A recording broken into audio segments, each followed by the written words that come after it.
কষা জাহেদ, ওরে আর কি বলবো জানি না। আমরা মনে করতাম শিলং সালাউদ্দিন, ইকবাল মাহমুদ টুকু, আমির খসরু, মির্জা ফখরুল, মেজর হাফিজ এরাই বিএনপির মধ্যে ইন্ডিয়ান মাল। এখন দেখি কষা জাহেদ সবার বাপ হয়েছে। অন্যরা তো দেখতেছি দুগ্ধ বসে শিশু। তেল হয়েছে কেমন দেখিছেন? আগে তো কুইটা কুইটা কথা কইতো, এখন শরীরের তেল জমিছে, কলকাতা হারবাল খাইছে। বুঝি চাও? আমাদের ট্যাক্সের পয়সায় ইন্ডিয়ার জন্য জাস্টিফিকেশন তৈরি করতেছে, আবার কয় ইউনুসের টাইমে যে সম্পর্ক আছিল সেই সম্পর্ক থেকে বাইরে আসতেছে। আমরা বিভিন্ন পর্যায়ে যখন কথাবার্তা বলেছি, আমার নিজেরও কিছু কথাবার্তা হয়েছে, তারা বাংলাদেশের সাথে 5 আগস্ট পরবর্তী সময়ে ডক্টর ইউনুস সরকারের সাথে যে ধরনের পরিস্থিতি ছিল সেটা থেকে তারা বেরিয়ে আসতে চান। দুই দেশই চায় সে। আমাদের সাথে নাকি ভালো সম্পর্ক চায় ইন্ডিয়া। হে খোদা, আমাদের উঠায় না, নয়তো দড়ি ফেলাও, বায়া উঠে যায়। এমন নির্লজ্জ নতজানু একটা সরকার বাংলাদেশ চালাইতেছে। যেন হাসিনার ফ্যাসিবাদের পিছে ইন্ডিয়ার কোনো হাত ছিল না। ইন্ডিয়া খুব ভালো ছেলে, সন্ধ্যাবেলা হাত মুখ দিয়া পড়তে বসে। বিএনপিতে একসময় বিদায় নিবি, এ কষা জাহেদ যেন পলাইতে না পারে খেয়াল রাখেন। প্রত্যেকটা চিহ্নিত ইন্ডিয়ান দালালদের ধরে খাঁচার মধ্যে পড়বেন। সিল লাগান এডিটর সাহেব, কষা জাহেদ আগে, ইন্ডিয়ান দালাল, শিলং সালাউদ্দিন, আমির খসরু, মেজর হাফিজ, ইকবাল মাহমুদ টুকু, মির্জা ফখরুল মারিছেন। মাথায় রেখেন, ভুলে যান না, প্রত্যেকটা ইন্ডিয়ান দালালকে এক এক করে সিল মারবো। যাই হোক, আসেন আজকের আলাপ পুশিন। আমরা এই ঘটনার আগা পাঁচতলা বিবেচনা করে দেখব কেন এটা ঘটিচ্ছে আর বাংলাদেশ কি করে না। দেখেন, কাঁটাতারের উপরে একদল মানুষ, মেয়ে আছে, পুরুষ আছে, কোলে বাচ্চা আছে, তারা বাংলায় কথা বলে। তাদের পকেটে ভোটার কার্ড আছে, আধার কার্ড আছে, প্যান কার্ড আছে, তবু তাদের ধৈর্য আয় না। রাতের অন্ধকারে সীমান্তে দাঁড় করে দেওয়া হয়েছে, বলা হয়েছে তোমরা বাংলাদেশি, তোমরা ওই পারে যাও। এখন আমি আপনাদের একটা সহজ প্রশ্ন করি, কেউ যদি সত্যি ভারতের নাগরিক হয়, ভারত তারে বাংলাদেশে ঠেলা দেয় কেন? আর কেউ যদি সত্যি বাংলাদেশি হয়, তাহলে কাগজ দিয়া, তালিকা দিয়া ভদ্রভাবে ফেরত পাঠায় না কেন? এই রাতের অন্ধকারে গেট খুলে মানুষ ঠেলা দেওয়া, এটার নাম কি? এর কি জিনিস? এটা একটা নাম আছে পুশিং বা পুশব্যাক। আর আজকে আমরা দেখবো এটা নতুন কিছু না, এটা পুরানা খেলা। এটা প্রতিবার একই সময় একই ছকে ফিরে ফিরে আসে। চলেন দলিল ধইরা আগাই, কবে কবে এটা হয়। পশ্চিমবঙ্গে নতুন সরকার এসেছে, বিজেপি সরকার। মুখ্যমন্ত্রী বাটপাট শুভেন্দু অধিকারী 7 জুন কলকাতার কাছে নিউ টাউনে দলের এক অনুষ্ঠানে দাঁড়ায় কইল যে প্রায় 4800 অবৈধ বাংলাদেশিকে তারা ইতিমধ্যে সীমান্তের ওপারে পাঠিয়ে দিচ্ছে। আরো 836 জন হোল্ডিং সেন্টারে আছে, অপেক্ষা করতেছে। সব মিলায় প্রায় 5000। এই নীতির নাম ওই বাটপাট দিছে ডিটেক্ট, ডিলিট অ্যান্ড ডিপোর্ট। খুঁজে বের করো, মুছে ফেলো, বাইর করে দাও। মানুষ নিয়ে কথা হইতেছে, খেয়াল করেন, মুছে ফেলার ভাষা, গণহত্যার ভাষা। তো পদ্ধতিটা কি? পুলিশে বলা হয়েছে সন্দেহভাজন কাউরে আদালতে তুলবে না, সোজা বিএসএফ এর হাতে তুলে দিবা। শুভেন্দু নিজেই কইছে এদের সরাসরি বিএসএফ এর হাতে তুলে দেওয়া হইতেছে। অর্থাৎ কোনো বিচার নাই, কোনো যাচাই নাই, কোনো প্রমাণ নাই। সন্দেহ হইলে কাঁটাতারের ওই পারে। ভারতের নিজের সুপ্রিম কোর্ট 2024 সালের নভেম্বরে এই ধরনের নাগরিক যাচাই ছাড়া বহিষ্কার আর বাড়িঘর ভাঙার বিরুদ্ধে রায় দিছিল। সেই রায় অগ্রাহ্য কইরা এই বাটপার শুভেন্দু অভিযান চালাইতেছে। কেমন জাউরা দেখেন, দেন সিল মেরে দেন শুভেন্দুরে, জাউরা সিল মেরে দেন।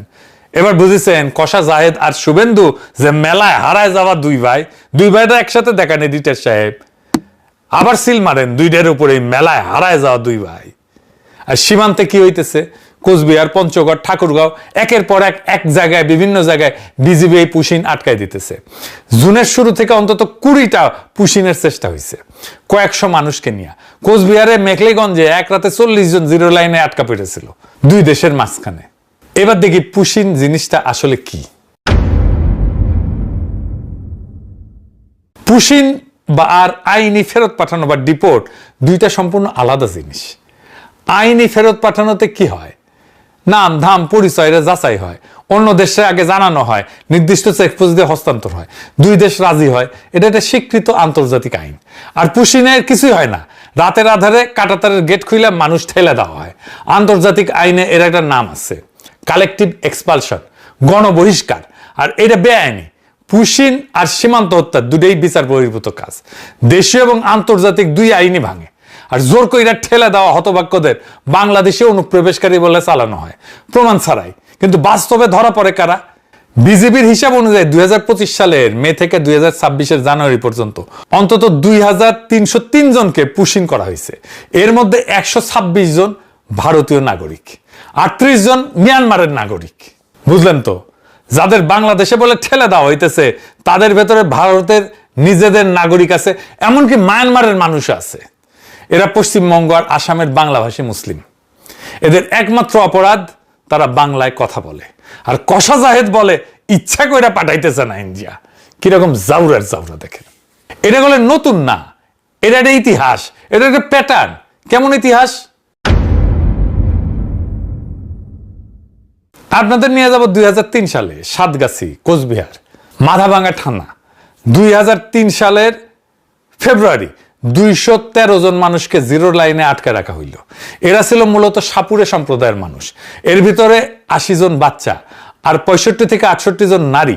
ভারত বলে এরা বাংলাদেশি, পাঠায় দাও। তখনকার বিডিআর বলে এরা বাংলাদেশি না। দুই পক্ষই নিতে অস্বীকার করে। 6 দিন শীতের খোলা আকাশের নিচে ঠিক মতো খাবার নাই, পানি নাই, পেশাব পায়খানার ব্যবস্থা নাই, চিকিৎসা নাই, বাচ্চারা নিউমোনিয়া আক্রান্ত হইল। তারপরে 6 তারিখ ভোরে মানুষগুলো রহস্যজনকভাবে উধাও হয়ে গেল। কই গেল কেউ জানে না। অ্যামনেস্টি ইন্টারন্যাশনাল এর কইছিল স্বেচ্ছাচারী গণবহিষ্কার। 2003-এ কেন্দ্রে কারা ক্ষমতায় ছিল? ভারতের অটল বিহারী বাজপেয়ী সরকার, বিজেপি। অর্থাৎ পুশিনের সাথে বিজেপির সম্পর্ক আজকের না, 23 বছরে পুরানো। তাহলে কংগ্রেস কি ধোয়া তুলসী পাতা? না, কংগ্রেসের আমলে পুশিন ঘটিছে সেই 1964 সাল থেকে। একটা আইন আছে, ফরেনার্স ট্রাইব্যুনাল। ফরেনার্স ট্রাইব্যুনালটা কি? নামটা শুনলে মনে হয় আদালতের মতো একটা ট্রাইব্যুনাল টাইপের ব্যাপার। না, এটা পুরোপুরি আদালত না, এটা একটা আধা বিচারিক সংস্থা। ইংরেজিতে এটাকে কয় কোয়াসি জুডিশিয়াল বডি। মূলত আসামে চলে। কাজ একটাই, ঠিক করা কে ভারতীয় আর কে বিদেশি। এর জন্ম 1946 সালের পুরানো ফরেনার্স অ্যাক্ট থেকে। আর 1964 সালের সরকারি আদেশে এই ট্রাইব্যুনালটা একটা আইনি রূপ পায়। অর্থাৎ এইটা ব্রিটিশ আমলের আইনের গর্ভে জন্মানো একটা যন্ত্র। এখন আসল মায়ের পাশটা শোনেন, কারণ এইখানে গোটা খেলাটা আছে। সাধারণ আদালতের নিয়ম কি? যে অভিযোগ করে তারাই প্রমাণ করতে হয়, তাই না? চোর বলতে হইলে আগে চুরি প্রমাণ করতে হয়, তাই না? কিন্তু ফরেনার্স ট্রাইব্যুনালের নিয়মটা উল্টা। এখানে রাষ্ট্র আপনারে বিদেশি প্রমাণ করে না, আপনারে নিজেরে ভারতীয় প্রমাণ করতে হয়। আইনের ভাষায় একে বলে বার্ডেন অফ প্রুফ। এটা আসামির ঘাড়ে। অর্থাৎ আপনি দোষী যতক্ষণ না নির্দোষ আপনি নিজে নিজে প্রমাণ করতে পারেন। কিভাবে কাজটা শুরু হয়? কিভাবে? পুলিশ একটা সন্দেহের রেফারেন্স পাঠায়, কিংবা ভোটার তালিকার নামের পাশে একটা ডি অক্ষর বসায় দেয়। ডি ডি মানে ডাউটফুল, সন্দেহজনক। সন্দেহজনক ভোটার, ব্যাস। কোনো তদন্ত লাগে না, প্রমাণ লাগে না। সন্দেহের ভিত্তিতে একজন মানুষের ট্রাইব্যুনালে টানা হয়। আর তখন তার সারা জীবনের কাগজপত্র জোগাড় করে প্রমাণ করতে হয় সে ভারতীয়। ভাবেন একবার, আপনার বাবার জন্মের কাগজ, দাদার জমির দলিল, গরিব অশিক্ষিত একজন বাঙালি মুসলিম কৃষক বা শ্রমিক এই কাগজ পাবে কই? এটা বানান ভুল থাকলে, এটা তারিখের গরমিল, আর সেটাতে মারাত্মক ধরে বিদেশি ঘোষণা করে দিতে পারে গুয়াহাটির আদালত। আর একবার বিদেশি ঘোষণা হইলে আটক, তারপরে কাঁটাতারের ওই পারে পার করে দাও। এই ট্রাইব্যুনালের সদস্যরা আবার স্থায়ী বিচারক না, রাজ্য সরকার চুক্তিতে নিয়োগ দেয়। আর করে কি, এদের উপরে একটা চাপ থাকে। কত বেশি মানুষকে বিদেশি ঘোষণা করতে পারলো তার উপরে এদের পারফরমেন্স মাপা হয়। তাহলে বুঝতে পারতেছেন এটা নিরপেক্ষ বিচার না, এটা একটা ছাকনি, যেটা বানানোই হয়েছে নির্দিষ্ট একদল মানুষকে সাইকা বাইর করে দিতে। জানুয়ারি 2025 পর্যন্ত এই ট্রাইব্যুনাল প্রায় 1,66,000 মানুষকে অনিয়মিত অভিবাসী ঘোষণা করছে, অভারতীয় ঘোষণা করছে। 1,66,000, এটা গোটা শহরের মানুষের সমান। কাগজ কলমে রাষ্ট্রহীন করে দিছে। ইন্ডিয়া যেটা করতেছে এটা ভয়ঙ্কর কাজ। গরিব মানুষ এত পেপার সার্টিফিকেট এসব কি বুঝে? বাংলাদেশে যদি বাংলাদেশের গরিব হিন্দুদের, যাদের ভিটামাটি নাই, তাদের কাছে পেপার সার্টিফিকেট চায়, তাদেরকে হ্যারাস করা শুরু করে। আর ভারত থেকে অবৈধভাবে যারা আসতেছে এই ওসিলায় এদেশের গরিব হিন্দুদের ধরে ধরে বর্ডারে নিয়ে যায় যদি ঠেলে দেওয়ার চেষ্টা করে, ব্যাপারটা কি কেমন অমানবিক হবে দেখেন। কোন সুশীল কষা জাহেদ বিএনপির মুখে এই সমস্ত শুনবেন না।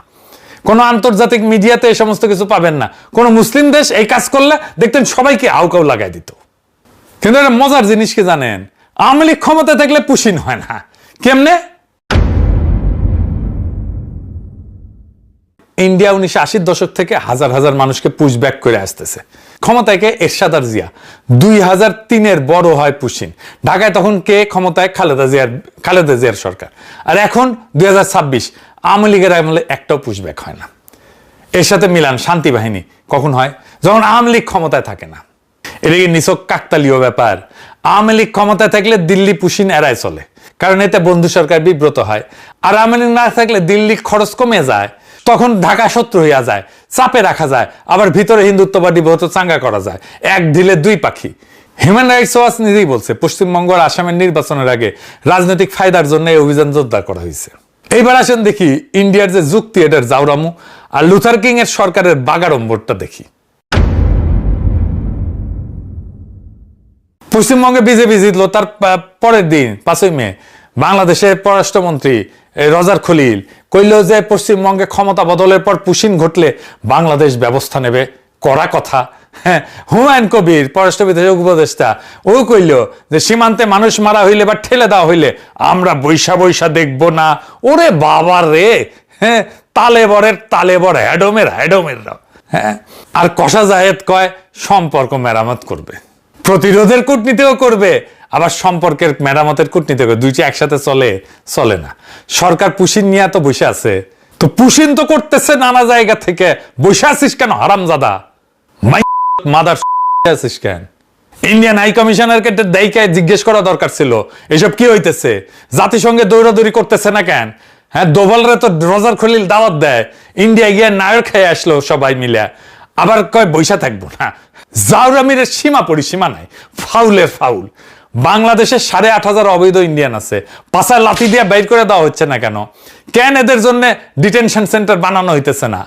ধর বাংলাদেশি ধর বইলা যে শুভেন্দু ধাওয়া দিছিল, দেখেন আবার এই রিতেশ সাহেব।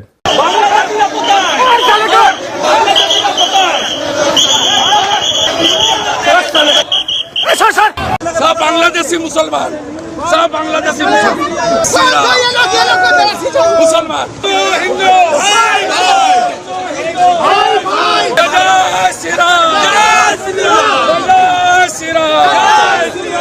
দেখেছেন, আমরা বলি এখন পাবলিকরে ধর, অবৈধ ইন্ডিয়ান ধর কইয়া ধাওয়া দিতে কমো।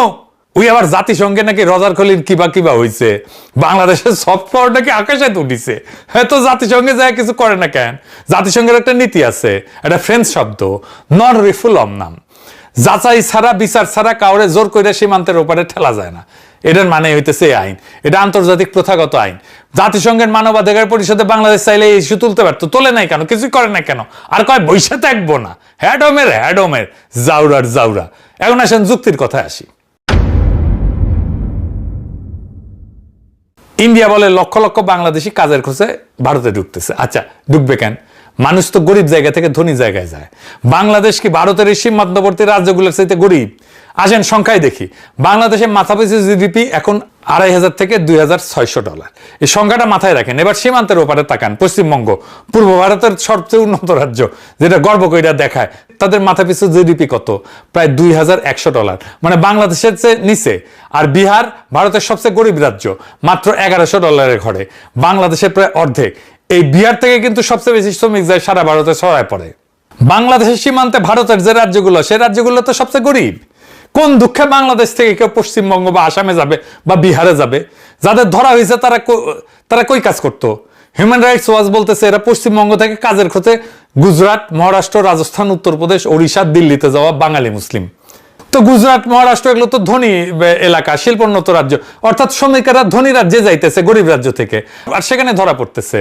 এই শ্রমিক নেয় তারা, তাদের যখন কনস্ট্রাকশনের কাজ থাকে, যখন সস্তা শ্রমিকের দরকার পড়ে, তখন তারা শ্রমিক নেয়। তারপরে কাজ শেষ হয়ে গেলে ছুঁড়ে ফেলে দেয়, তখন বলে এরা বাংলাদেশি। দরকারের সময় সস্তা শ্রমিক, ভোটের সময় শত্রু। বাংলাদেশের ইকোনমিতে ইন্ডিয়ার চাইতে খারাপ না। আমাদের লোকেরা মধ্যপ্রাচ্যে যাবে, মালয়েশিয়া যাবে, সিঙ্গাপুর যাবে, ইউরোপ যাবে, আমেরিকায় যাবে, কোন দুঃখে ইন্ডিয়া যাবে? তো ভারত বাংলাদেশে অনুপ্রবেশকারী পাবে কই? পায় না তো, তাই নিজেদের নাগরিককেই ধরতে হয় বাংলাদেশে অনুপ্রবেশকারী বলে, ধইরা পাঠায় দেয়। যারা আছে ওইখানে সবগুলো ইন্ডিয়ান, তারা নিজেরাই বলে। কে আসলে কার কাছে যায়? তিনটা জিনিসের উপরে নির্ভর করে শ্রমিকেরা কোথায় যাবে: মজুরি, মর্যাদা আর চাকরি। প্রথমে মজুরি আর মর্যাদা।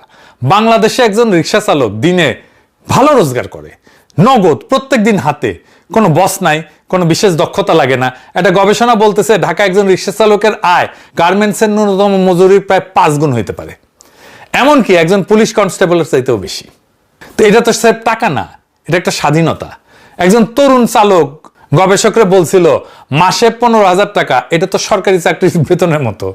এই স্বাধীন রোজগারের সুযোগ ভারতের গরিব রাজ্যে একজন অদক্ষ শ্রমিকের আছে? নাই। এবার নারীর কথা বলি, এটা আসল জায়গা। বাংলাদেশে গার্মেন্টস খাত প্রায় 40 থেকে 45 লক্ষ শ্রমিককে কাজ দেয়, যাতে বিরাট অংশ নারী। অনেকে বলে 85% নারী। এটা ফর্মাল চাকরি, নির্দিষ্ট মজুরি আছে, অ্যাপয়েন্টমেন্ট লেটার আছে, নিয়োগপত্র আছে, কারখানায় পরিচয় আছে, নিজের ব্যাংক অ্যাকাউন্ট আছে, নিজের রোজগার, মজুরি কম, শোষণ আছে, ট্র্যাজেডি আছে রানা প্লাজার মতো, সেগুলো সবই সত্য, কিন্তু কাঠামোটা ফর্মাল। আর নারীর হাতে নিজের আয়। এখন পশ্চিমবঙ্গের কথা চিন্তা করেন, সেখানে নারীর শ্রমশক্তিতে অংশগ্রহণ মাত্র 33% করে, জাতীয় গড়ের নিচে। আর নিয়মিত বেতনের ফর্মাল চাকরিতে নারীর হিস্সা কমতেছে, কয়েক বছরে 18% থেকে 9% নেমে গেছে। আর এর বদলে বাড়তেছে নিম্ন মজুরির অনানুষ্ঠানিক কাজ, নন ফর্মাল কাজ। আর পশ্চিমবঙ্গ নিজেই কাজের খোঁজে রাজ্য ছাড়া মানুষের সংখ্যায় ভারতের শীর্ষের দিকে। তো একজন বাংলাদেশি নারী যে গার্মেন্টসের তুলনামূলক সম্মানের স্বাধীন ফর্মাল চাকরি করতেছে, সে কেন সীমান্ত পাড়ি দেয়া এমন একটা রাজ্যে যাবে যেখানে ফর্মাল চাকরি নেই, যেখানে তাকে বাসায় জিগিরি করতে হবে? শ্রম তো সম্মান আর মজুরির দিকে যায়, উল্টা দিকে তো যায় না। বাংলাদেশে একটা একক খাত, এই গার্মেন্টস খাত, যত মানুষের ফর্মাল চাকরি দেয়, পশ্চিমবঙ্গে সেই মাপের রপ্তানি শিল্পই নাই। উল্টা পশ্চিমবঙ্গ থেকে মানুষ বাইরে হয়ে যাইতেছে। তাইলে শ্রম কোন দিকে বইবে? মানুষের মর্যাদার চাকরি চাইলে জিগিরি করতে যাবে সীমান্ত পাড়ি দিয়া। বাংলাদেশে 8,500 অবৈধ ইন্ডিয়ান কি করে মাদার বোর্ড কষা জায়েদ আছে? কোনো উত্তর আছে? আর এই যে শুভেন্দু যে ধর বাংলাদেশি ধর বলে, কারে সে দাওয়া করতেছে?